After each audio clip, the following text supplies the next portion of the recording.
ciel te célèbre, tu es beau sur ton trône. Voici mon roi qui vient, il est puissant, le diable.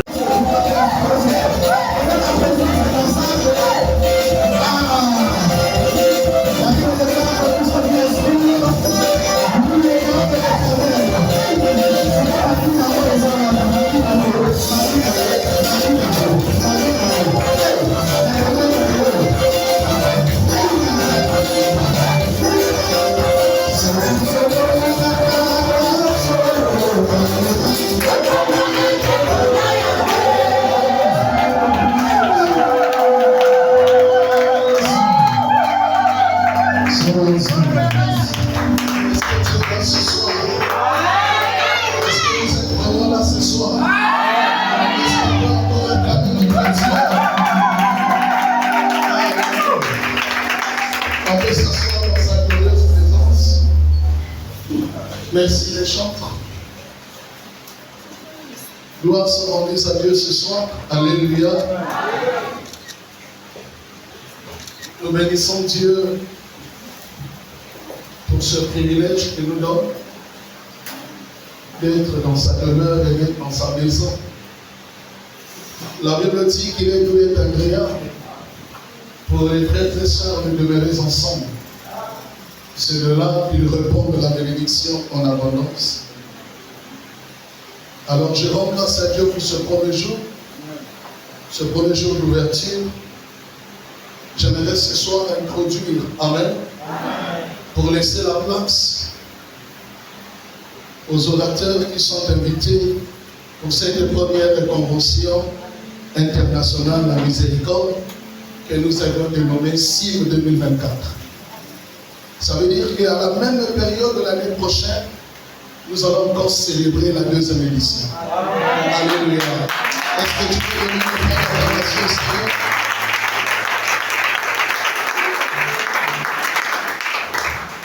Alors, je veux introduire, mais avant que je puisse introduire, j'aimerais présenter l'un de nos amateurs qui est là ce soir. Amen.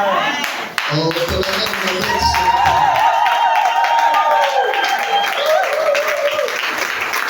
c'est le pasteur fils de Sainte-Fille de l'église de Jérusalem.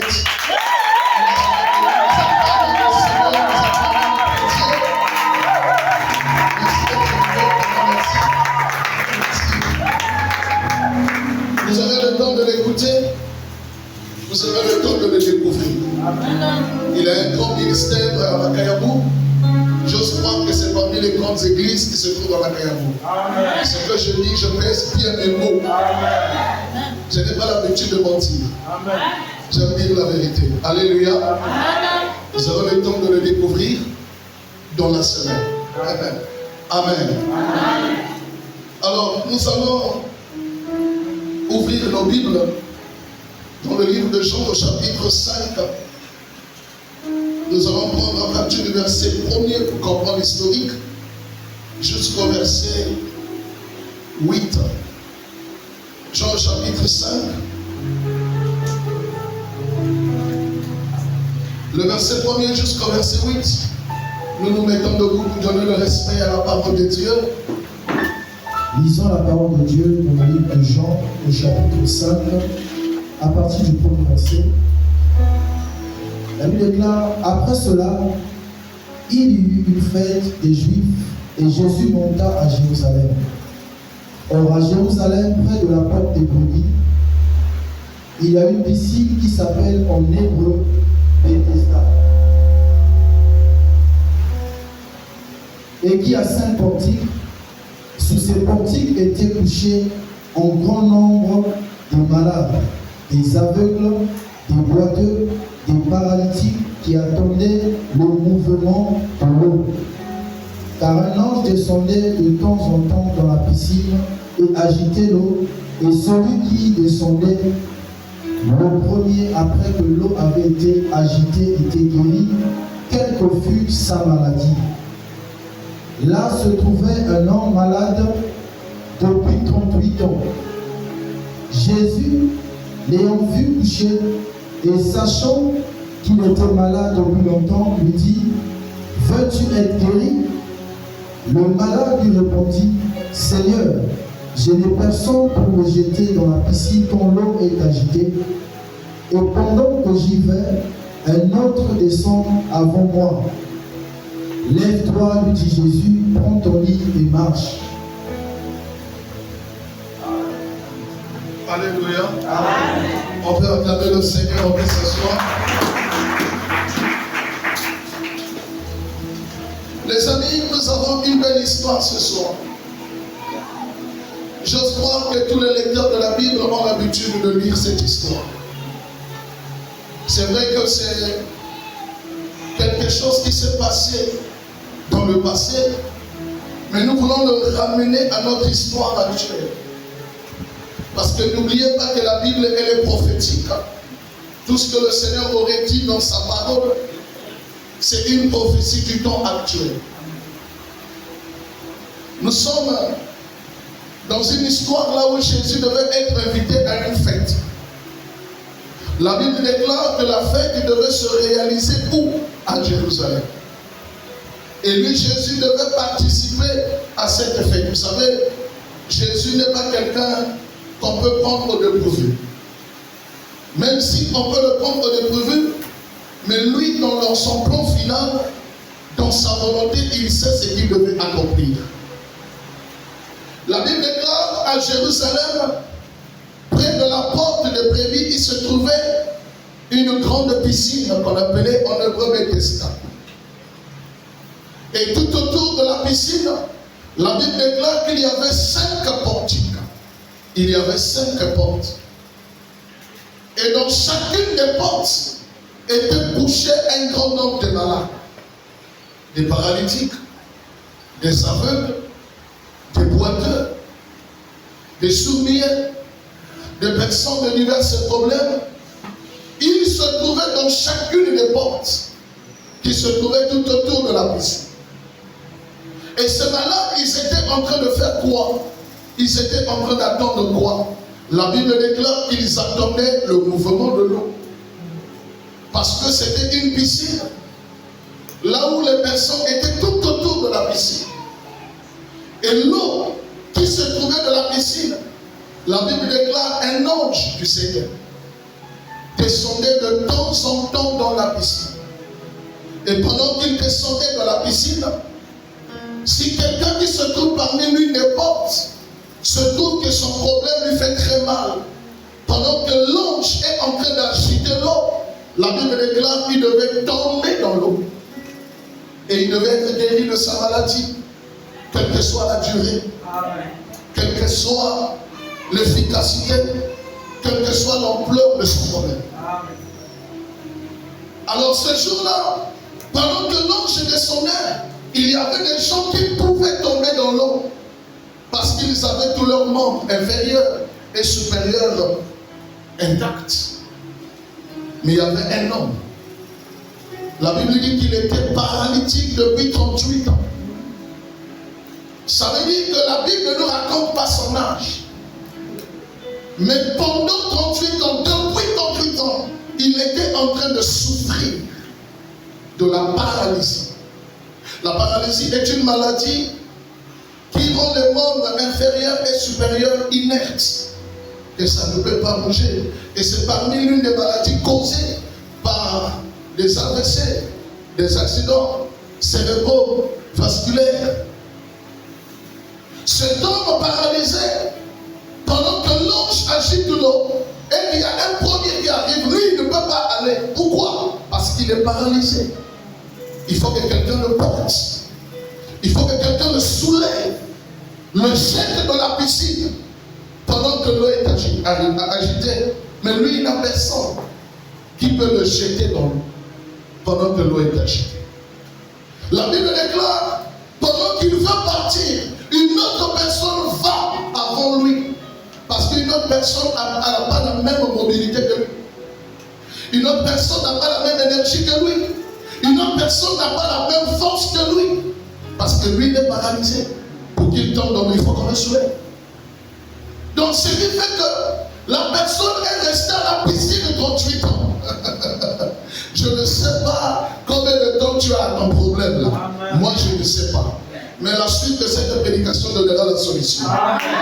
Alléluia. Cet homme est resté là pendant 38 ans. Un jour, puisque Jésus était invité à cette fête, quand il arrive dans la piscine de Bethesda, Jésus constate que dans chaque porte, il y a des malades. Et quand il y a mouvement de l'eau dans la piscine, les gens partent et ils sont guéris. Mais ce paralytique-là ne bouge pas. Il est immobile. Il ne peut pas bouger. Jésus arrive. Il lui pose la question. Veux-tu être guéri? Une belle question qui n'a pas besoin d'autre question. Jésus lui dit, veux-tu être guéri? La personne raconte son histoire. Maître, je n'ai personne pour me jeter dans l'eau lorsque l'eau est agitée. Pendant que j'y vais, une autre personne va avant moi. Maintenant que je suis là, je ne peux pas tomber dans la piscine. Jésus dit à la personne, lève-toi, prends ton lit et marche. Ça veut dire quoi? La personne ne vit pas la même expérience que les autres. Est-ce que je fais comprendre? Et quand la personne s'est mise debout, par rapport à la parole que Jésus a prononcée, il a tenu son lit. Le même lit qui transportait. Le même lit qui l'aidait. C'est-à-dire que c'est le même lit qui le transportait, mais c'est lui qui prend maintenant le lit et qui le soulève et qui marche. Voilà le texte que nous venons de lire, selon l'explication. Mais vous savez, quand vous ne comprenez pas un texte, vous allez le faire sortir de son contexte. J'ai essayé de soulever quelques points dans cette histoire. Et le soutien que je donne pour cette introduction, c'est la 6e porte. Quelqu'un va me dire qu'il y avait 5 portes. Mais comment il y a une 6e porte alors que la Bible ne l'a pas racontée? Mais je vais t'expliquer ce soir. Jésus arrive à Bethesda. Je devais dire à quelqu'un que le hasard n'existe pas. Ce qui t'arrive a été conçu dans le plan de Dieu. Ce qui t'arrive a été conçu dans le plan divin. Parfois, il y a un tout à coup, tu te poses la question, qu'est-ce qui m'arrive? Le Seigneur l'avait déjà dit avant que tu puisses vivre la chose. Dieu, lui, ne change pas. En lui, il n'y a pas d'ordre de variation. Ce qu'il a dit, il le fera. Jésus arrive dans cette fête de Jérusalem. Il constate que dans chaque portique, il y avait un grand nombre de malades. Et il y avait une piscine qu'on appelait Bethesda. Cette piscine, je vais parler d'abord de 5 portes. Pourquoi 5 portes qui devaient contenir le nombre de malades? Pourquoi 5? Pourquoi la Bible ne dit pas 6? Pourquoi la Bible ne dit pas 7 ou 8? Mais la Bible parle de 5. Parce que 5, c'est le chiffre de la grâce. 5, c'est les 5 ministères. Et chaque ministère, Dieu lui a donné des brebis. Chaque ministère, Dieu lui a donné des fidèles. Voilà pourquoi j'aime toujours dire que comme nous les pasteurs, nous nous battons pour des fidèles, mais nous souvenons lorsque Dieu t'appelle, il met des gens derrière toi. Écoutez-moi, la vocation n'est pas un accident. L'appel n'est pas un accident, mais l'appel, c'est l'appel que Dieu a prévu pour toi. Et lorsque Dieu t'appelle, c'est pas quelque chose que tu as raté les études, c'est pas quelque chose que tu n'as pas d'argent, c'est pas quelque chose que tu n'es pas né dans une famille aisée, mais c'est dans le plan de Dieu. Et quand Dieu t'appelle, il y a des gens que Dieu mettra derrière toi. Ces personnes peuvent être quelque part, mais lorsque le temps de l'appel va sonner, ces gens-là sortiront. Et dans chaque porte, il y avait un grand nombre de malades qui étaient là. Le chiffre 5, c'est le chiffre de la grâce. La grâce, c'est quoi? Certaines personnes disent que la grâce, c'est la faveur de Dieu imméritée. Mais la grâce, c'est quoi? Se vivre bonheur, vivre la grâce de Dieu, vivre quelque chose de Dieu sans effort. Lorsque quelqu'un vit quelque chose sans effort, on dit que la personne a mérité la grâce de Dieu. Ça veut dire, tel que vous êtes là ce soir, personne n'est devenu par rapport au fruit de ses efforts. Nous sommes le résultat de la grâce du Seigneur. Amen. Nous sommes le résultat de la grâce du Seigneur. Et Jésus constate dans chaque porte, tout autour de ces portes, il y avait une piscine. La piscine, ici, dans notre texte, formalise l'Église. Parce que l'Église est le seul endroit que Dieu s'est choisi pour affecter des vies, pour changer des vies. En réalité, l'Église c'est un grand hôpital, c'est une grande clinique. Ce que le monde n'a pas pu, ce que les médecins n'ont pas pu, l'histoire que les gens n'ont pas pu changer, l'Église est capable de te changer l'histoire. Voilà pourquoi ces personnes ne devaient pas être ailleurs. Ils étaient autour de la piscine parce qu'ils étaient conscients que quelque chose devait se faire dans la piscine. Et dans la piscine, il y a l'eau. Or, l'eau, c'est quoi? C'est la parole de Dieu. En ce temps-là, l'ange devait descendre pour agiter l'eau. L'ange devait descendre pour agiter l'eau. Mais de nos jours, l'ange ne descend plus pour agiter l'eau. Mais c'est l'Esprit de Dieu qui agite l'eau. Parce que nous n'allons plus faire une prière pour voir les anges descendre. Mais la Bible déclare, restez à Jérusalem jusqu'à ce que vous recevez quoi? Le Saint-Esprit de Dieu. Lui, il vous convaincra. Lui, il vous conduira. Lui, il vous utilisera. Ça veut dire quoi? Dans une église, là où il n'y a pas l'Esprit de Dieu dans la parole, il n'y a pas changement de vie. La Bible dit la lettre est dure, mais c'est l'Esprit qui donne la vie. Est-ce que je me fais comprendre ce soir? Tu peux écouter un discours, ça peut ou ne pas te changer. Tu peux écouter, je ne sais pas, des propos de quelqu'un, des propos politiques, ça ne peut pas te changer. Mais lorsque tu écoutes la parole, la Bible déclare, il envoya sa parole. La parole est guérie et la vie de la force. La parole a le pouvoir et la puissance lorsqu'elle est associée du Saint-Esprit. Amen. Si on prêche la parole sans l'Esprit de Dieu, ça devient la philosophie. Amen. Paul a dit, notre discours ne consiste pas à des discours persuasifs, mais à la démonstration de la puissance. Or, la démonstration de la puissance, c'est le résultat de l'Esprit dans l'eau.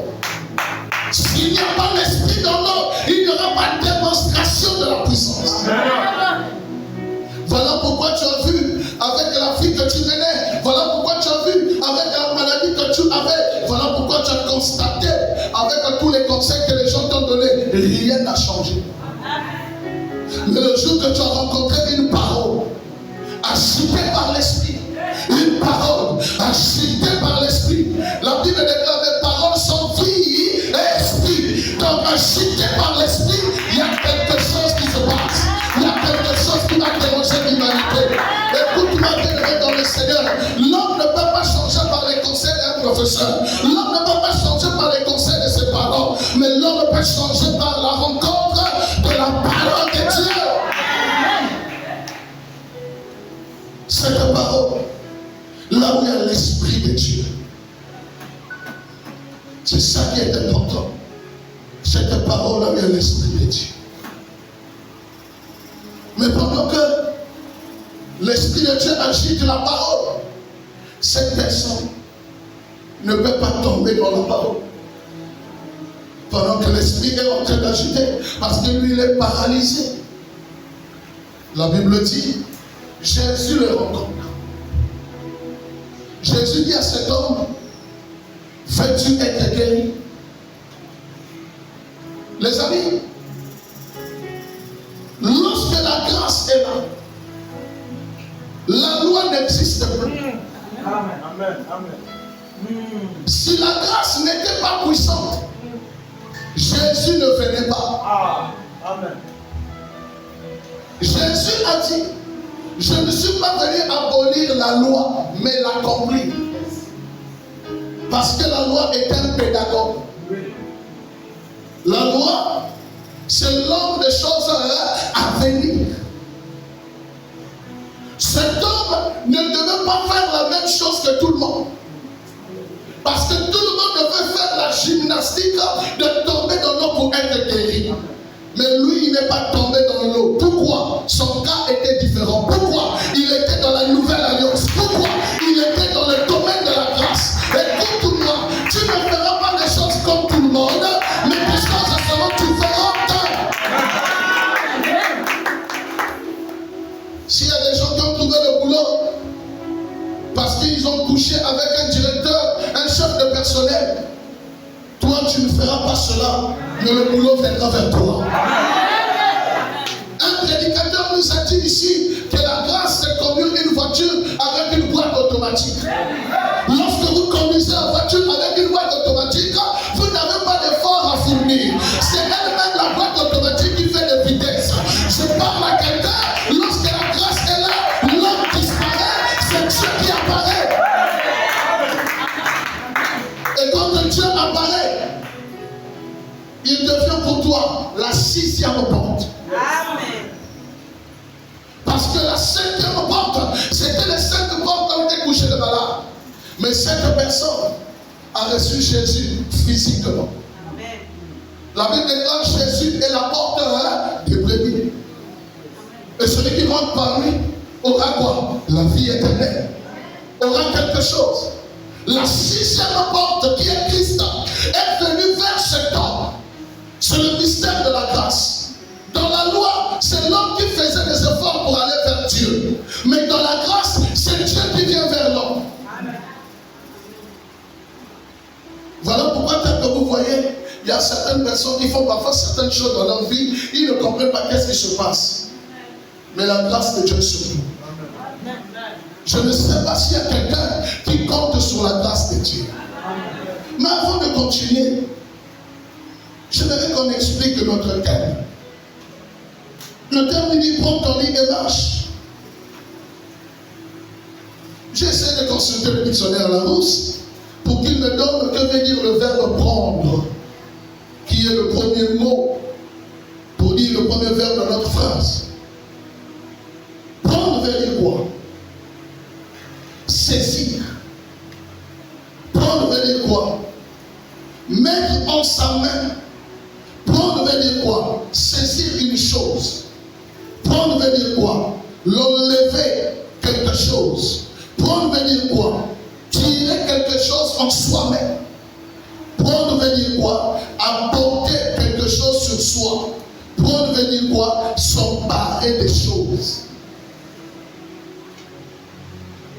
Quand Dieu te dit de prendre, en réalité tu dois t'emparer de quelque chose qui n'existait pas en toi.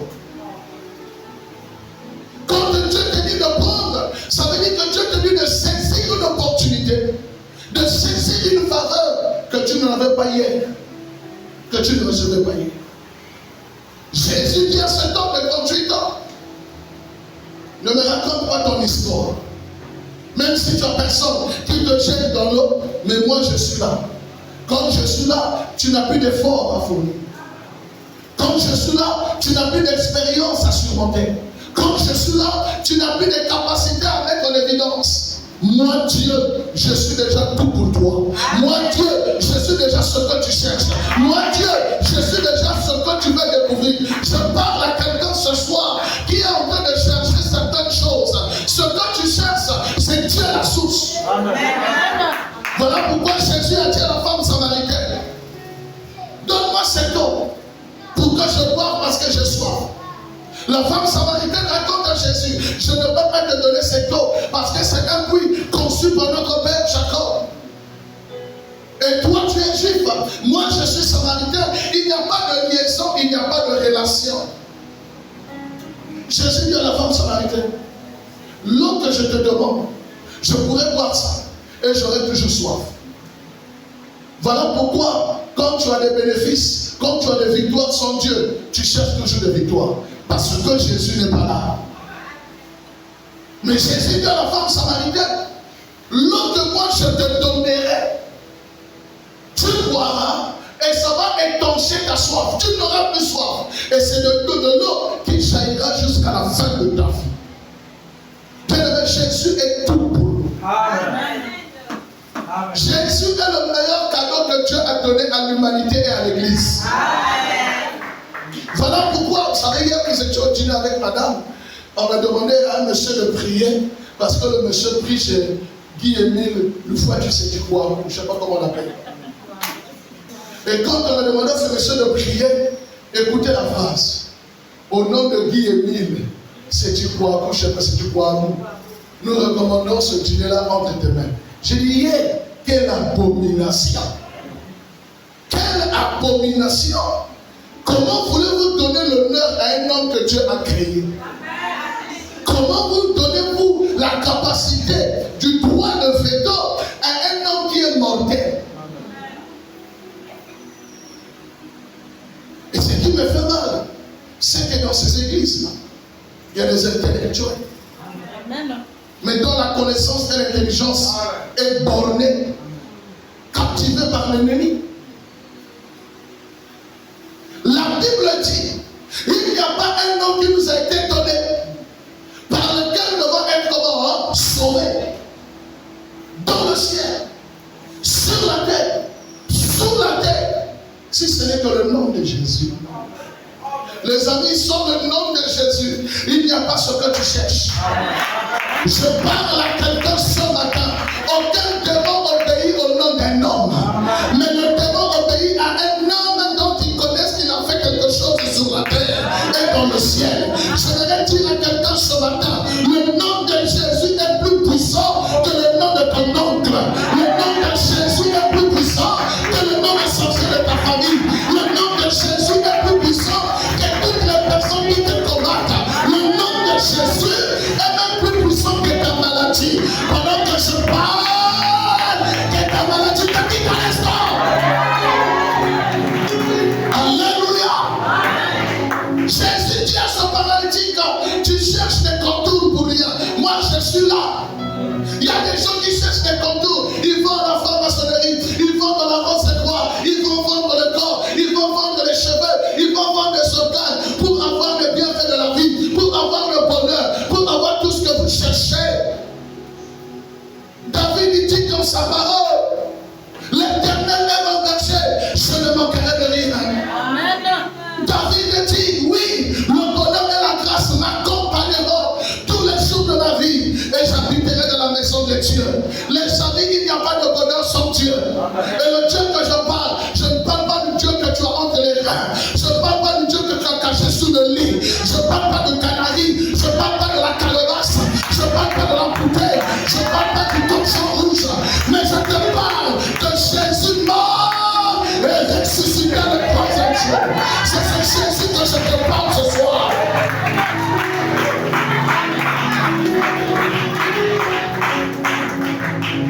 Celui qui prend le pauvre du fumier et qui fait l'asseoir à la place des grands. Celui qui dit un mot et la chose arrive. Celui qui dit dans sa parole que sa main n'est pas trop courte pour agir. Au nom de Jésus, tu es capable de prier pour quelqu'un qui se trouve aux États-Unis et la personne reçoit la guérison. Au nom de Jésus, tu n'as pas besoin de prendre un visa. Tu n'as pas besoin d'avoir un passeport pour guérir une personne qui ne dort pas la nuit. Le nom de Jésus suffit. Amen. Jésus dit à ce paralytique, moi, je te suffis. Amen. Tu veux raconter quoi? Maman, frères et sœurs, ce soir, il n'y a que Jésus qui vous suffit. Amen. Pas une autre personne. Il n'y a que Jésus. Si vous mettez Jésus de côté, vous ne vivrez pas ce que vous attendez. Un musicien chrétien chantait, Jésus c'est un aéroport. Un avion, quelle que soit sa durée, quelle que soit ses réalités dans les airs, finira par descendre dans un aéroport. Toutes les personnes qui mènent le gros dos dans la vie, toutes les personnes qui sont imposées en Trinité, qui ont d'autres dieux comme appui, ils finissent par descendre un jour sous Jésus. Amen. Amen. Si tu veux essayer Jésus, tu verras toi-même. Si tu veux essayer Jésus, tu vas témoigner. Si tu peux arrêter d'aller pleurer au cimetière parce que ton père t'avait laissé avec le malheur et que celui qui va enlever ton malheur, je suis désolé. C'est Jésus qui enlève. La Bible dit que si quelqu'un est en Christ, il est une nouvelle créature. La condamnation parentale n'a plus de fait. La réalité naturelle de la vie n'a plus de fait parce que Jésus a pris la place. Celui qui subissait ça avant, c'est un ancien occupant. Oui. Ce n'est plus toi d'aujourd'hui. Parce que toi aujourd'hui, tu es en Christ Jésus. Amen. Jésus dit à ce paralytique, lève-toi, prends ton lit et marche. Ce paralytique se met debout. Il ne se levait pas. Il ne se mettait pas debout. Mais ce jour-là, toutes les personnes qui étaient tout autour de la piscine ont constaté une personne qui a vécu un miracle différent d'autres. J'aimerais te dire une chose. Pour que tu saches que Dieu travaille dans ta vie, il faut que ton miracle soit différent des autres. Amen. Amen. Dieu ne fait pas la même chose plusieurs fois. Amen. Il est multi-opérationnel. Il est multidimensionnel. Si pour Bartimée a crié fils de David pour être guéri, mais pour la femme à la perte de sang, elle a touché le port du vêtement de Jésus. Et pour l'aveugle né de naissance, Jésus a craché sur la terre. Dieu, on ne peut pas le maîtriser, on ne peut pas le comprendre, on ne peut pas le contrôler. Lorsque quelqu'un maîtrise et comprend Dieu, ce n'est plus le Dieu que je prêche. Parce que les dieux de ce monde, on connaît leur système de Dieu, on connaît leur stratégie, on connaît leur façon de faire. Mais mon Dieu, là où tu bloques, c'est là où il passe. Mais mon Dieu, tu fais en haut, il passe sur la terre. Tu fais sur la terre, il passe en haut. Tu fais à droite, il passe à gauche. Tu fais à gauche, il passe à droite. On ne peut pas le maîtriser. Quelqu'un qui est capable d'envoyer un corbeau nourrir le prophète Élie. Alors que le corbeau, c'est un animal impur. Dieu, on ne le maîtrise pas. Il peut utiliser un païen pour te bénir. Dieu, on ne le maîtrise pas. Il peut utiliser quelqu'un de mauvaise vie pour t'emmener à Canon et à destination. D'ailleurs, ce soir, je proclame, avant la fin de cette année, que tu rencontres un corbeau. Amen. Qui va te faire du bien. Amen. Que tu rencontres Ambroise, qui te regardera glaner dans les champs. Jésus dit à cet homme, prends ton lit. Le gars prend le lit qu'il a aidé de l'emmener au endroit là où il est. Mais Dieu lui dit de prendre ça, de le soulever, de le saisir, de le récupérer et de faire quoi? De marcher. Ça voulait dire quoi? C'est le lit qui a empêché ce paralytique d'avancer et de marcher. Amen. Eh, ça me dit à nous. Est-ce que tu me comprends? Amen. Parce que le lit était comme quelque chose, un escalier qui permettait à cet homme de monter. Donc pour lui, le lit était précieux pour lui. Je ne sais pas qu'est-ce qui est précieux pour toi. C'est les médicaments que tu bois tous les jours pour être guéri de ta maladie. Cet homme ne pouvait pas avancer parce qu'il était allongé sur lui. Mais Jésus lui dit, lève-toi, prends le lit et fais quoi? Marche. Ça veut dire que ce qui t'a soulevé hier, soulève-le. Est-ce que vous me comprenez ce que je dis ce soir? Si la maladie t'a soulevé pendant 10 ans, ce soir c'est toi qui vas soulever la maladie. Si les problèmes t'ont soulevé pendant 5 ans, ce soir c'est toi qui soulèves les problèmes. Parce que ce qui te soulève te domine. Ce qui te soulève constitue pour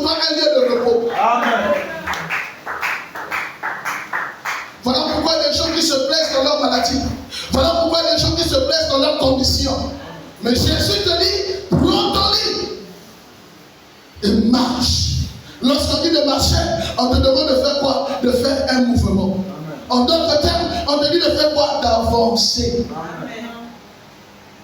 Oh, tu ne peux pas avancer en ayant sur le lit, en soyant sur le lit. Non, il faut que tu quittes le lit, tu le plies, tu le soulèves. Là maintenant, tu peux avancer. Je voudrais dire à quelqu'un ce soir, prends ce qui ne te fait pas mourir, ce qui ne te fait pas dormir, soulève-le et marche. Quand tu vas marcher, tu vas oublier ta condition précédente. Amen. Et ça devenait de l'histoire. Prends ça. Ce qui ne te fait pas dormir, ce qui te coupe l'appétit, ce qui te coupe le sommeil, ce qui te finit l'énergie et la force, récupère ça et avance. Dieu ne nous a pas appelés à réguler. Dieu ne nous a pas appelés à stagner. Un enfant de Dieu, né de Dieu, doit avancer. Malgré les obstacles de la vie, malgré les combats de la vie, malgré les attaques de la vie, tant que tu vis, il y a de l'espoir, continue à avancer. L'échec de la pêche était un lit pour Pierre. Voilà pourquoi Jésus a dit à Pierre, avance en pleine eau. Et Pierre a raconté sa vie toute la nuit. Je n'ai eu aucun frère.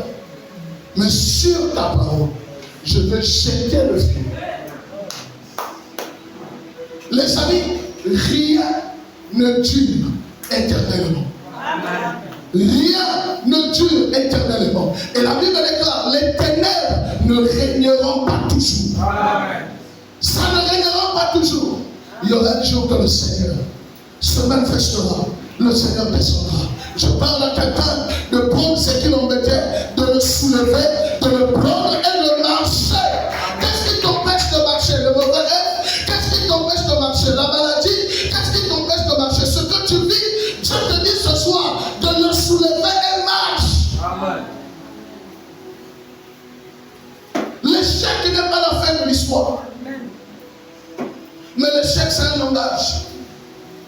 L'échec, c'est une formation. L'échec, c'est un enseignement. Mais ne t'arrête pas là. Moi, je connais quelqu'un qu'on appelait Bartimée, qui ne s'est pas arrêté, mais qui a continué à avancer en priant. Il a crié, fils de David, aie pitié de moi. Les gens ont dit à Pierre, plutôt à Bartimée, tais-toi. Il ne t'entend pas. Mais Bartimée ne s'est pas arrêté en priant. Il a encore crié, fils de David, pour la deuxième fois, aie pitié de moi. Les gens sont venus le voir et dit, reste tranquille, il ne t'écoute pas. Bartimée ne s'est pas arrêté.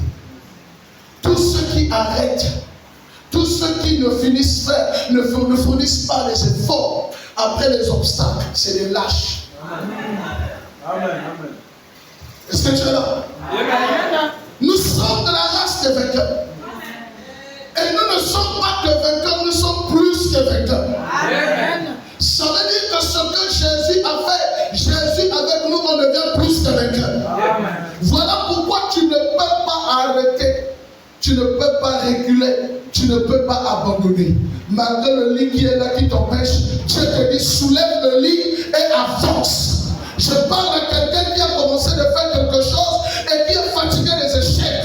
Je te dis ce soir, récupère les échecs et avance. La réussite ne vient pas d'une manière à frapper les regards. Il faut payer le prix. Et dans le prix, il y a des barricades. Dans le prix, il y a des murs. Dans le prix, il y a des obstacles. Les obstacles révèlent que tu n'es pas n'importe qui. Amen. Parce que la plupart des gens qui ne vivent pas des obstacles, c'est qu'ils n'ont pas une grande destinée. Amen. Mais lorsque vous avez une grande destinée, vous allez rencontrer des obstacles. Vous allez rencontrer des barricades. Vous allez rencontrer des murs. Mais que cela ne vous empêche pas d'avancer malgré tout. Tant que tu as la santé, tant que tu as la force, tant que tu peux marcher, continue à marcher jusqu'à ce que le salut arrivera. Amen. Voilà pourquoi Bartimée ne s'est pas arrêté. Il a fait quoi? Il a crié pour la 3e fois. Jésus s'est retourné, pose la question au disciple, qui est en train de m'appeler? On dit c'est l'aveugle là. Amenez-le. Appelez-le. Alors qu'il y a longtemps que Bartimée appelait, mais personne ne l'écoutait parce qu'il y avait des gens qui l'effrayaient. Il y avait des gens qui lui fermaient la bouche. Je ne sais pas qui te ferme la bouche. Je ne sais pas qui te dit de ne pas prier la nuit. Je ne sais pas qui te dit de ne pas faire le commerce. Je ne sais pas qui te dit que Bakane nous croit élevé. Je ne sais pas qui te dit ne pousse pas cette femme, elle n'est pas née dans une belle famille. Je te dis ce soir, prends ton lit et marche. On ne réussit pas en écoutant ce que les gens disent. Mais on réussit en ayant la conviction personnelle dans le cœur. C'est en croyant du cœur qu'on parvient au salut. Si tu suis ce que les gens disent, tu ne vas pas te marier. Si tu suis ce que les gens disent, tu ne vas pas commencer un ministère. Si tu suis ce que les gens disent, tu ne vas pas voyager. Les gens diront que tu fasses le bien, que tu fasses le mal, les gens diront toujours. Mais ce qui est important, malgré ce que les gens diront, j'ai dit à quelqu'un ce soir, ferme tes yeux et avance. Ferme tes oreilles et avance. Le succès et le bonheur n'est pas derrière. Le succès et le bonheur n'est pas au bout de ton nez, mais le succès et le bonheur est devant ton front. Plus que tu vois loin, plus que tu as les capacités avec la force de Dieu pour parvenir. Prends la maladie là qui t'empêche de sortir le matin. Prends les raisonnements là que tu n'as pas de diplôme qui t'empêche d'aller chercher l'emploi. Prends ça. Je te dis marche. Les échecs à répétition finira par donner le vrai sens de ta vie. Car celui qui n'a jamais échoué ne peut pas savoir où Dieu se cache. L'échec, c'est un moteur révélateur qui veut nous donner des indications et des signaux pour que nous comprenions Dieu se cache quelque part. Donc, surmonte l'échec, tu vas le découvrir. Alléluia. Tu ne vivras pas comme tout le monde. Toi, tu seras différent. Parce que Dieu vient vers toi. Et quand Dieu vient vers toi, tu n'as plus d'efforts à fournir. Rien que de croire dans ton cœur que Dieu l'a ressuscité des morts et il est assis à la droite du Père. Tu recevras ce que ton cœur désire. Ne t'arrête pas. Je parle à quelqu'un, ne t'arrête pas. Même si tu as fait le commerce, tu es tombé 1000 fois. Celui qui a fabriqué la lampe a essayé combien de fois? Celui qui a fabriqué la lampe là, il a essayé combien de fois? 999 fois qu'il a essayé de fabriquer la lampe, il n'a pas pu fabriquer la lampe. Mais il ne s'est pas arrêté. Pour la 1000e fois, il réussit de fabriquer la lampe. Et Martin Luther King dit ceci. Lorsque tu n'arrives pas à te mettre debout, reste à genoux. Et si à genoux, tu n'arrives pas toujours, même allongé, continue de croire, continue d'espérer. Si tu t'arrêtes, tu n'as pas compris ce que Dieu veut faire. Mais si tu prends la situation, tu le soulèves et tu continues d'avancer avec ça, en réalité, lui-même, la situation te laissera. Parce qu'il comprendra que tu n'as plus besoin de lui. Or, toi, quand tu as un petit palais, vous me pouvez mettre à l'église. Quand tu as des situations qui te menacent la nuit, c'est le lit qui t'impressionne. C'est le lit qui t'influence. Mais Dieu te dit ce soir, prends ton lit et marche. Que le lit ne soit pas pour toi un obstacle à la gloire. Que le lit ne soit pas pour toi un obstacle à l'élévation. Que le lit ne soit pas pour toi un obstacle au changement. Ceux qui avancent finissent toujours par découvrir en quoi Dieu les avait appelés. Jésus n'est pas né pour produire, il n'est pas mort à la croix pour produire des lâches, des faiblards. Mais Jésus est mort à la croix pour produire des victorieux, des combattants, des gens qui se lèvent la nuit malgré que ça ne marche pas, mais ils continuent de croire que Dieu fera. Des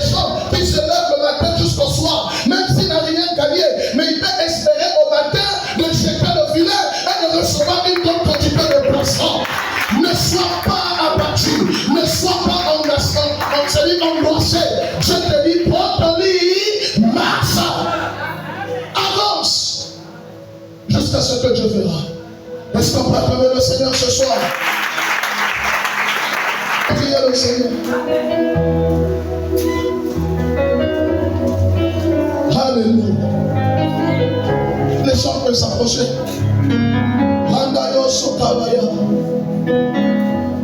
Je voudrais que quelqu'un prie ce matin, ce soir. Je ne sais pas qu'est-ce qui est. Quel est le lit pour toi? D'autres personnes, c'est le chômage. D'autres personnes, c'est le célibat. D'autres personnes, c'est la maladie.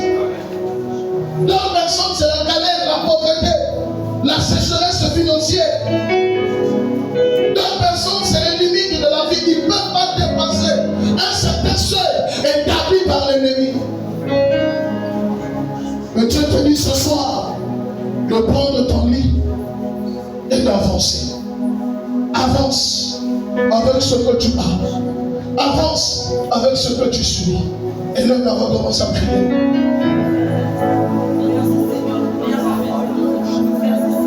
Est-ce qu'il y a des gens qui sont en train de prier? Alléluia!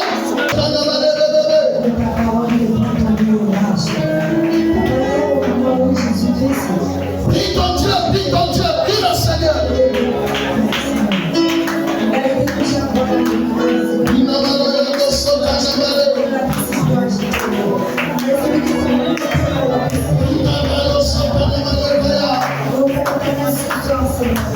Je ne sais pas qu'est-ce qui t'empêche.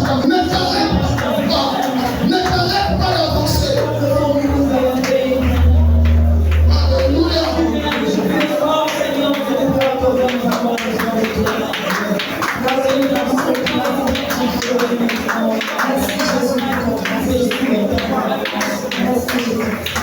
Je remercie pour le bien que tu nous as fait ce soir. Nous comprenons que tu viens vers nous. Nous voulons expérimenter ta puissance. Rien ne va nous effrayer. Rien ne va nous arrêter. Rien ne va nous bloquer. Rien ne va nous accuser. Mais Seigneur, nous marcherons et nous avancerons avec toi. Au nom de Jésus, Christ de Nazareth. Au nom de Jésus, Christ de Nazareth. Merci Seigneur. Amen. Est-ce qu'on peut acclamer le Seigneur Jésus?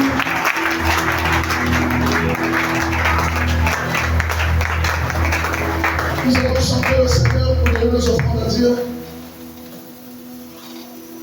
Quand nous avons des paniers, alléluia.